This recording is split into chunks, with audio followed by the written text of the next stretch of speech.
अब हॉबिन रूमी के साथ कोलैब कर रहा है ताकि वो अपनी माँ के इलाज के लिए पैसे इकट्ठा कर सके। और यहाँ स्नैपर को पता लग चुका है कि उनका चैनल डीमोनेटाइज क्यों हुआ है। तो क्या अब ये दोनों अपने चैनल को मोनेटाइज कर पाएंगे या फिर इन्हें अपना चैनल बंद ही करना पड़ेगा। तो चलिए देखते हैं कि आखिर क्या होता है। तब हमें पता चलता है स्नैपर यूट्यूबर चिरोंगी से मिलने गया है ताकि वो अपने चैनल की डीमोनेटाइजेशन के बारे में पता लगा सके, और उसने भी फ्लैगशिप की वजह से यूट्यूब छोड़ दिया होता है। मुझे माफ कर देना, पर मुझे तुम्हारे चैनल के बारे में ज्यादा कुछ पता नहीं है। आखिरकार तुम किस तरह की वीडियोस बनाते थे? ये जितना खतरनाक लग रहा है, क्या ये लोन शार्क के ऊपर वीडियो बनाता था? मैं खाने की वीडियो बनाता था जहाँ पर मैं कीड़ों को खाता था। क्या ये मजाक कर रहा है? मुझे माफ कर देना, मैं जानता हूँ कि मैं रूड हो रहा हूँ, पर अगर तुम बग्स को सबके सामने खाओगे तो तुम्हारा चैनल तो पक्का फ्लैग होगा ही ना। मैं दूसरे खाने की भी वीडियोस बनाता था, और बग्स को खाने वाली वीडियोस तो बस लोगों को अट्रैक्ट करने के लिए थी, पर मेरी बग्स की वीडियोस के साथ साथ दूसरे खाने वाली वीडियोस भी फ्लैग हो गई। मैंने सुना तुम्हारा चैनल भी ऐसे ही डीमोनेटाइज हो गया है। तो क्या तुम्हें पता है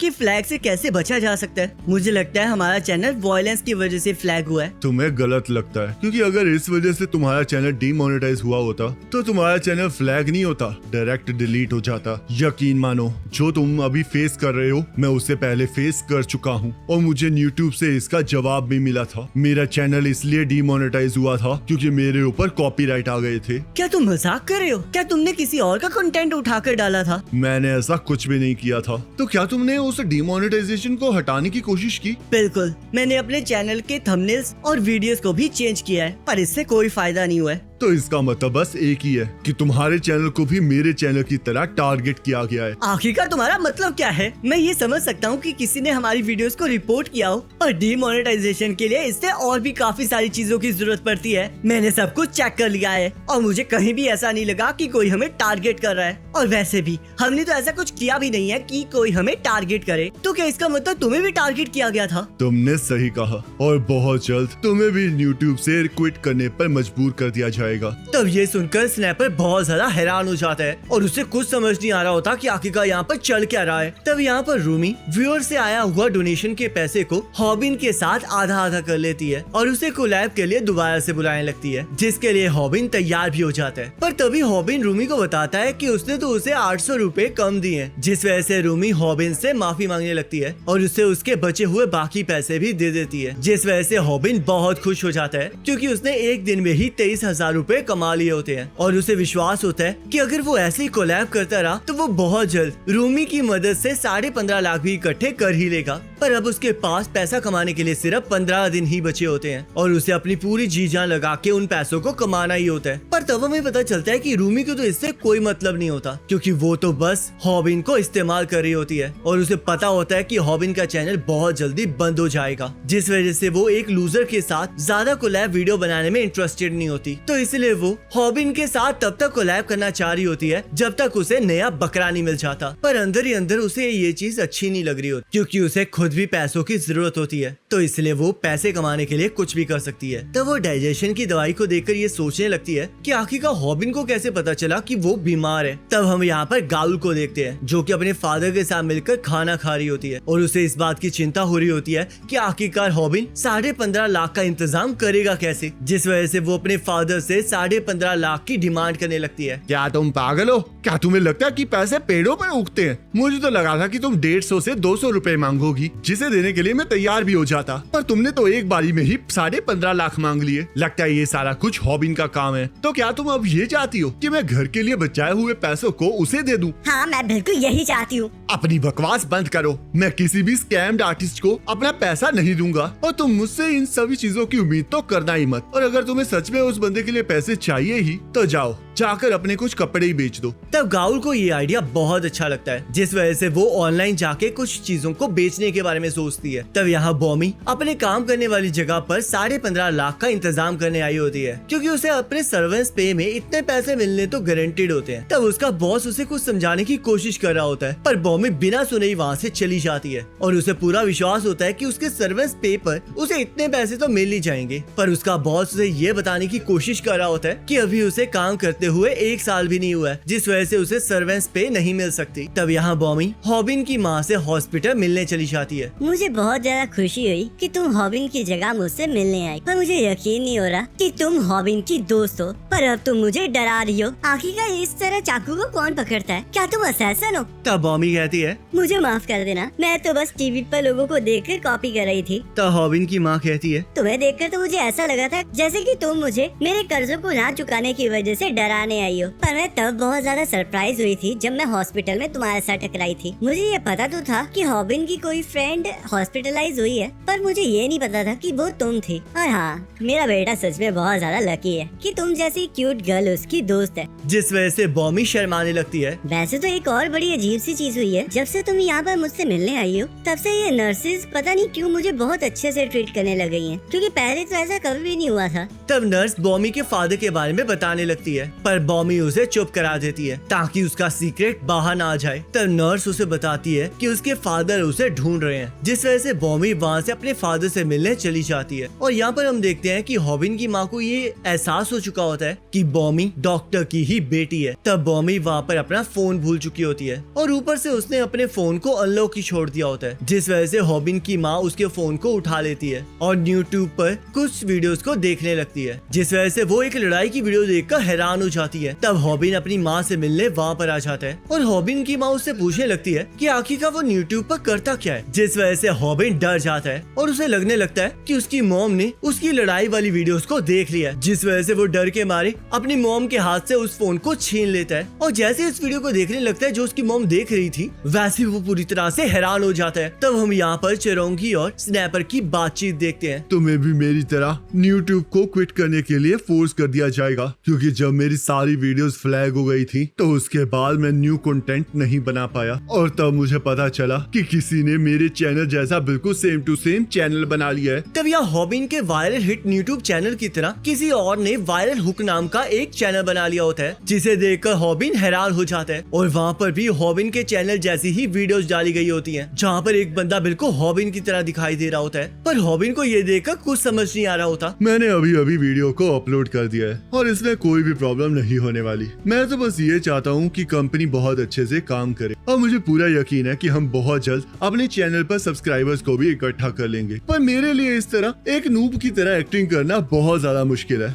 तब हम उस बंदे को देखते हैं जिसने वायरल हुक नाम का चैनल बनाया होता है और अब तो उसके 80,000 सब्सक्राइबर्स भी हो चुके होते हैं। तब यहाँ हॉबिन और उसके साथी लेटते हुए वायरल हुक के चैनल को देख रहे होते हैं और वहाँ पर बिल्कुल वैसी वीडियो डली हुई होती है जैसी हॉबिन ने बनाई थी, जिस वजह से वो चैनल काफी ज्यादा फेमस होने लगता है। इन लोगों ने तो हमें कॉपी किया है बॉस। इन्होंने ऐसा किया तो है, पर हम इस बारे में कुछ नहीं कर सकते और ना ही इस चीज को लेकर हम इन पर केस कर सकते हैं। पर हमारे सब्सक्राइबर्स का क्या? वो तो हमारा साथ देंगे ना? वैसे तो वो वायरल हुक के कमेंट सेक्शन में ये कह तो रहे हैं कि इन्होंने हमें कॉपी किया है, पर यूट्यूब पर कोई लॉयल नहीं होता और उन्हें इससे कोई फर्क नहीं पड़ता कि कौन किससे कॉपी करता है। उन्हें तो बस चीजों को देखने से मतलब है और वो लोग तो दोनों चैनल्स को सब्सक्राइब कर लेंगे। तो क्या इसका मतलब अब हमें वायरल हुक के साथ कम्पीट करना पड़ेगा? हम ऐसा बिल्कुल नहीं कर सकते, क्योंकि वायरल हुक एक वीक के अंदर 3 एपिसोड्स को रिलीज करता है, जिसका मतलब वो एक वीक में 3 बार लड़ता है। मुझे तो लगता है कि ये बंदा कमजोर भी नहीं है, ये पक्का कोई प्रो फाइटर है जो कि बस हॉबिन की तरह दिखने की कोशिश कर रहा है। जितनी जल्दी ये वीडियोस को पोस्ट करता रहेगा, उतना ज्यादा व्यूअर्स उसके चैनल को हमारे चैनल के साथ कंपेयर करते रहेंगे और देखते ही देखते ये चैनल हमसे आगे ही निकल जाएगा। और हमारे साथ तो एक और प्रॉब्लम है कि हमारा चैनल अब यूट्यूब पर सर्च करने पर भी शो नहीं हो रहा, क्योंकि जब एआई ये डिसाइड करता है कि आपका चैनल हार्मफुल है तो वो हमारे चैनल को सर्च रिजल्ट में दिखाना भी बंद कर देता है। और इसी वजह से अगर हम इस टाइम यूट्यूब पर वायरल हिट को सर्च करते हैं तो वहाँ पर सारी वायरल हुक की वीडियोस आती हैं, जिस वजह से हम लोग ना ही न्यू सब्सक्राइबर्स को गेन कर पा रहे हैं और हमारे जो उनसे लॉयल सब्सक्राइबर्स थे वो भी हमारे कॉम्पिटिटर की तरफ ही जा रहे हैं। तो इसलिए अगर हमने जल्दी कुछ नहीं किया तो हमारा चैनल बहुत जल्दी खत्म हो जाएगा। तब यहाँ हॉबिन पूरी तरह से उदास हो चुका होता है और स्नैपर की बातें सुनकर तो वो और ज्यादा डिप्रेशन में चला जाता है, जिस वजह से उसे समझ नहीं आ रहा होता कि आखिरकार अब वो अपनी माँ की सर्जरी के पैसे कैसे इकट्ठे करेगा।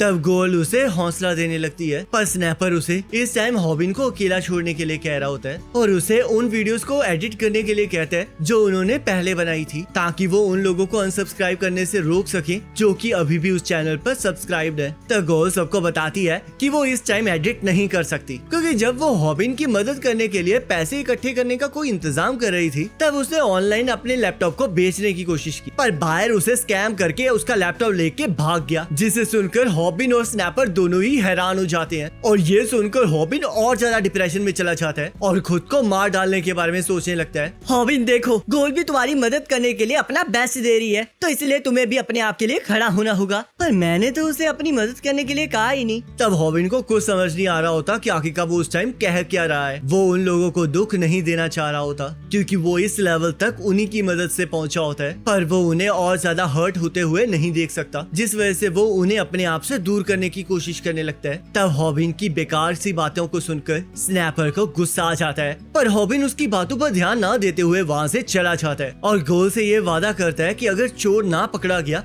तो वो उसके लैपटॉप जितने उसे पैसे दे देगा। तब हॉबिन फिर से वायर हुक की वीडियो देखने लगता है, जहाँ वायर हुक वाले लड़के ने उसी की तरह एक लड़की को प्रपोज किया होता है, जो कि उसे मना कर देती है, और वो यही चीज दिखाकर और ज्यादा व्यूअर्स की अटेंशन को गेन करने लगता है। और हॉबिन को बिल्कुल समझ नहीं आ रहा होता कि आखिरकार ये सब कुछ चल क्या रहा है। ये तो बिल्कुल वीडियो में वैसे ही एक्ट कर रहा है जैसे मैं करता था, पर मैंने इस वीडियो में व्यूज को गेन करने के लिए ये सब कुछ नहीं किया था। ये सब कुछ तो मेरे साथ असलियत में हुआ था। आखिरकार कैसे ये बेशरम बनके मेरी सभी चीजों को कॉपी करने लगा हुआ है, और अगर ऐसे ही चलता रहा तो ये बहुत जल्दी मेरे कंटेंट और मेरे सब्सक्राइबर्स को चुरा लेगा। शुक्र है इसे अभी तक सैम डक के चैनल के बारे में नहीं पता है, क्योंकि सिर्फ मैं ही हूँ जिसे उस चैनल के बारे में पता है। तब यहाँ वायर हुक वाला बंदा जिम को ज्वाइन कर लेता है और हॉबिन ये सोचने लगता है कि अगर वो बंदा सच में हॉबिन की एक्टिंग कर रहा है तो उसे तो कभी जिम में जाना ही नहीं चाहिए था, क्योंकि जिम में जाना हॉबिन के लिए बहुत ज्यादा मुश्किल है। मैं उनका बॉस कहलाने के लायक नहीं हूँ। मुझे समझ नहीं आ रहा आखिरकार मैं उस टाइम पे क्या सोच रहा था। मुझे उनसे ऐसे बात नहीं करनी चाहिए थी। वो लोग अच्छे हैं और उन लोगों ने तो हमेशा मेरा साथ भी दिया है, तो ये पक्का है कि जो मैंने उन्हें तब कहा था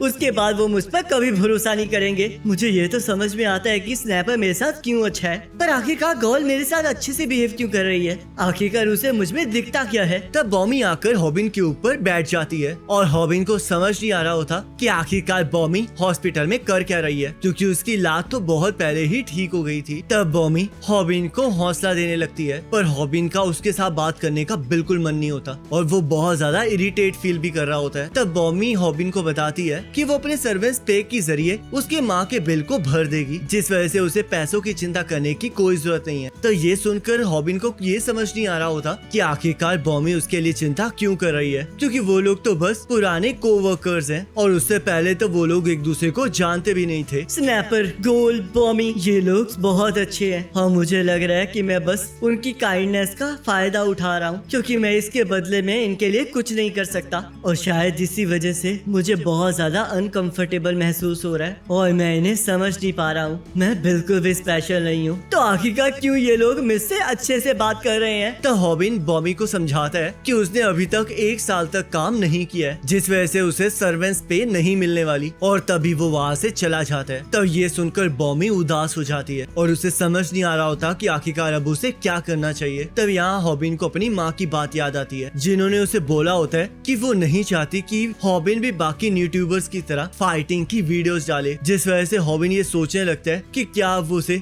अपने यूट्यूब चैनल को कंटिन्यू करना चाहिए। पर तभी उसे एक कॉल आती है और यहाँ रूमी देख रही होती है कि वायरल हुक ने उसका और हॉबिन का कोलैब भी कॉपी कर लिया है, जिस वजह से उसे लगने लगता है कि हॉबिन बहुत ज्यादा उदास होगा, और उसने हॉबिन को और ज्यादा कोलैब करने के लिए मैसेजेस भी किए होते हैं, पर हॉबिन ने उसका कोई जवाब नहीं दिया होता। मुझे अपना रिवेंज चाहिए, पर ये तो मेरे मैसेज का जवाब ही नहीं दे रहा है। मैं इसे दिखाना चाहती हूँ कि तब कैसा फील होता है जब आपके साथ कोई तब नाइस बनने की कोशिश करे जब आप बहुत ज्यादा मुसीबत में हो। आखिरकार तुम हो कहाँ हॉबिन? तब यहाँ स्नैपर एक और यूट्यूबर होयोंग से मिलने गया होता है, जिसका चैनल चैनल भी श्रोंगी के चैनल की तरह ही बंद हो गया होता है क्योंकि किसी ने उसका कॉपीकैट चैनल बना लिया होता है। हो योंग, आखिर तुम किस तरह की कंटेंट बनाती थी? मैं स्टूडेंट्स को मेकओवर दिया करती थी, जिस वजह से मेरा चैनल बहुत जल्दी बहुत बड़ा हो गया था और लोगों को मेरी वीडियोस भी काफी पसंद आने लगी थी। और इसी वजह से मैंने ये डिसाइड किया था कि मैं जॉब को छोड़ के पूरा टाइम यूट्यूब को दूंगी। और इसी वजह से बहुत जल्दी मैंने 1 मिलियन सब्सक्राइबर्स भी गेन कर लिए थे। पर उसके बाद सारी चीजें बिगड़ने लगी क्योंकि यूट्यूब पर एक कॉपीकैट चैनल आ गया था जो कि मेरी ही जैसी वीडियोस डाल रहा था और उसने काफी कम टाइम में काफी सारी वीडियोस भी अपलोड कर दी थी। पर सबसे अजीब बात तो ये थी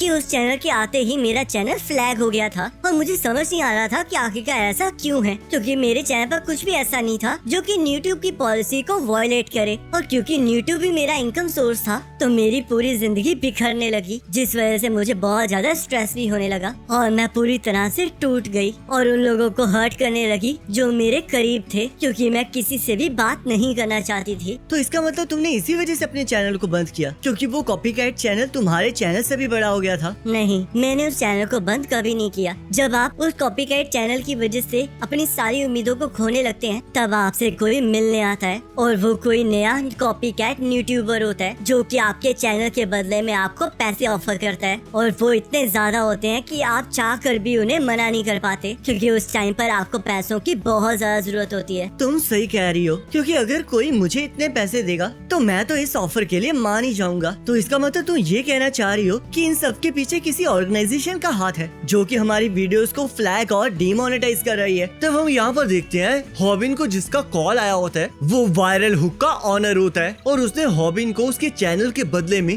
23 लाख रुपए ऑफर किए होते हैं, जिसे सुनकर हॉबिन पूरी तरह से शॉक हो जाता है। तब हम यहाँ पर फिर से स्नैपर को देखते हैं। तुम्हें पता है हॉबिन बहुत ज्यादा कमजोर था, तो इसका इस चीज से क्या लेना देना? उसके जैसे लूजर ने सिर्फ पैसों की वजह से ही यूट्यूब पर वीडियोस डालना स्टार्ट किया था और वैसे भी हॉबिन पूरी जिंदगी बुली ही होता है, पर फिर भी उसने उन ओपोनेंट्स के साथ लड़ाई की है जिन्हें हराना इम्पॉसिबल था और वो भी इसलिए कि वो बस पैसे कमाना चाहता था और इस वजह से उसे कोई फर्क नहीं पड़ता कि उसे किसी ऑर्गेनाइजेशन के अगेंस्ट ही क्यों ना जाना पड़े, क्योंकि अगर कोई उस चीज के साथ पंगे लेगा जिससे कि हॉबिन पैसे कमा रहा है तो वो उसे बिल्कुल भी नहीं छोड़ेगा। और गाइस इसी के साथ ये पार्ट कंप्लीट हो जाता है। अब आपको क्या लगता है कि आखिरकार हॉबिन इस वायरल हुक वाले बंदे के साथ क्या करेगा? तो इसके बारे में तो हमें नेक्स्ट पार्ट में ही पता चलेगा, जिसका लिंक आपके स्क्रीन पर आ रहा होगा। इस पर क्लिक करके अगले पार्ट को देख सकते हैं।